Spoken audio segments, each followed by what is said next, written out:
Bonjour à tous et bienvenue sur la chaîne. Aujourd'hui, je vais vous raconter mon expérience sur le marathon du Lac d'Isère, mon premier marathon officiel sur la distance mythique de 42,195 km. C'est une aventure qui a demandé plusieurs mois de préparation, beaucoup de kilomètres d'entraînement, des moments de doute, mais aussi énormément de motivation. Le matin donc du marathon, le réveil sonne très tôt, comme toujours avec une grosse échéance. Il y a un mélange d'excitation mais aussi de stress et pendant des mois je me suis entraîné avec des séances longues, des sorties en endurance, du renforcement musculaire et beaucoup de discipline. Donc à ce moment-là, tout le travail est fait. Il ne reste plus qu'à prendre le départ et j'arrive sur le site du marathon du Lac d'Isère avec une seule idée en tête, terminer mon marathon et profiter aussi au maximum de cette journée.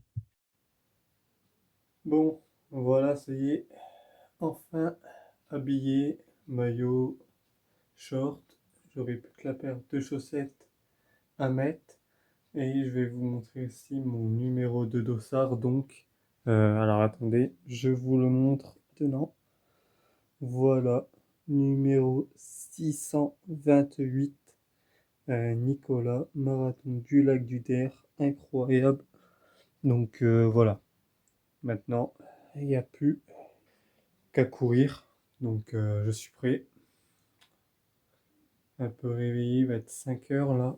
Donc mon pote vient me chercher vers 6h15 pour m'emmener à Saint-Dizier et tout ça. Donc après 7h, c'est l'échauffement, 7h30, le départ. Donc voilà, on n'a plus qu'à continuer à se préparer, tout ça. Il reste quelques trucs à faire. Donc mon sac de running, j'ai réussi à mettre 6 barres de céréales. Je vais essayer de mettre des pommes-potes. Et puis après, ben, c'est au cas où il y a des ravitaux tous les 5 km. Donc je pourrais m'arrêter, prendre quelques petites choses et tout ça. Donc voilà, on se retrouve juste après. Stop! Stop! Stop! Stop! Stop! Stop! Stop! Stop! Stop! Applaudissez-vous!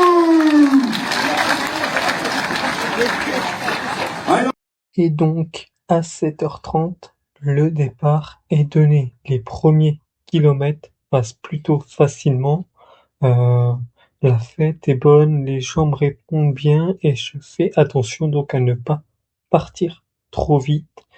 Sur marathon, l'erreur classique est de se laisser emporter aussi par l'euphorie du départ. Donc je décide donc de rester calme et de respecter mon allure qui était voilà pour un temps de 4h15 que je visais et voilà. Allez Benoît!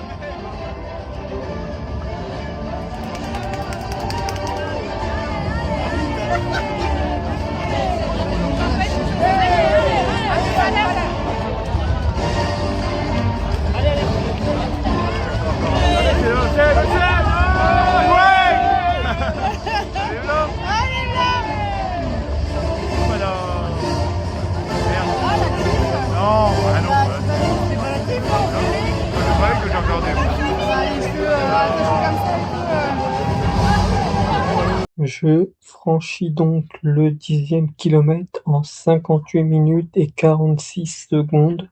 À ce moment-là, je suis 526e sur 1000 marathoniens. Les sensations sont bonnes et je continue donc à gérer mon effort et à m'alimenter régulièrement. Donc,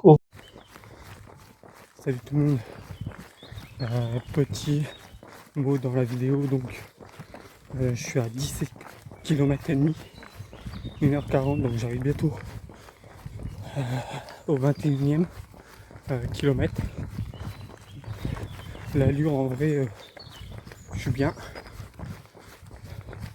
Je visais entre 5,30 et 6, donc en fait je suis dans les dents, je suis à 5,50. Donc on se retrouve un peu plus loin. Voilà pour vous dire tout ça. On essaie de vais se retrouver au 30e. Allez, à tout à l'heure. Au 20e kilomètre, je passe en 1h56 minutes 48. Je suis alors remonté à la 497e place, puis arrivé donc le semi-marathon, je passe la mi-course en 2h02 minutes 29. À ce stade-là, je me sens encore relativement bien et je sais cependant que la vraie course commence maintenant. Voilà, il fallait bien que ça arrive. Entre le 25e et le 35e kilomètre, les choses deviennent plus compliquées. Les jambes commencent à être lourdes, la fatigue s'accumule et chaque kilomètre demande davantage donc d'efforts, mais je continue d'avancer. Je pense à tous les entraînements effectués pendant la préparation et je pense à tous les heures passées à courir, parfois sous la pluie, parfois dans le froid. Abandonner n'est pas une option. Au 30e kilomètre, je suis désormais 464e et je continue même à gagner des places et donc c'est une énorme source de motivation. Petite vidéo, les amis, je viens de dépasser le mur du 30e kilomètre. Là je suis à 3h03. Donc voilà, 30e kilomètre passé, je suis bientôt au 32e. Donc on essaye bien sûr d'arriver au bout sans lâcher physiquement. Là ça y est, ça commence à être dur. Là c'est le mental qui travaille. Donc ça y est. Allez, c'est dans la tête, on se retrouve à l'arrivée les amis. On arrive donc maintenant aux 10 derniers kilomètres qui sont les plus difficiles. Le corps veut ralentir, le mental prend alors le relais et je me concentre simplement sur l'objectif suivant, atteindre le prochain kilomètre, puis le suivant, puis encore le suivant. Et petit à petit, donc la ligne d'arrivée se rapproche. L'émotion commence à monter quand même. Je réalise que je vais terminer mon premier marathon. Et puis, enfin, la ligne d'arrivée. Après 42,195 km d'efforts, après plusieurs mois de préparation, je franchis large d'arrivée en 4h19 minutes et 22 secondes. Je termine 450e au classement général sur 1000 marathoniens, 18e espoir homme U23 sur 25, une allure moyenne de 6 minutes 08 par kilomètre, mais au-delà du classement et du chrono, le plus important est ailleurs. Je suis marathonien et ça, personne ne pourra me l'enlever. Ce marathon donc m'a appris beaucoup de choses, la patience, la discipline, la gestion de l'effort, et surtout que les grandes réussites se construisent jour après jour.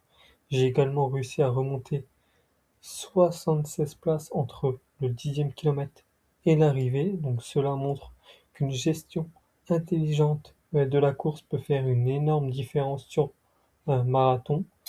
Maintenant, place à la récupération, mais l'aventure ne s'arrête pas là, hein. De nouveaux objectifs m'attendent, de nouveaux défis, je pense en course à pied, et aussi de nouveaux défis à vélo. Merci à tous ceux qui ont suivi ma préparation et qui m'ont encouragé. Donc si cette vidéo vous a plu, pensez à liker, à vous abonner et à partager votre propre expérience du marathon dans les commentaires. Et je vous dis à très bientôt pour une nouvelle aventure sportive sur la chaîne Run avec Nico.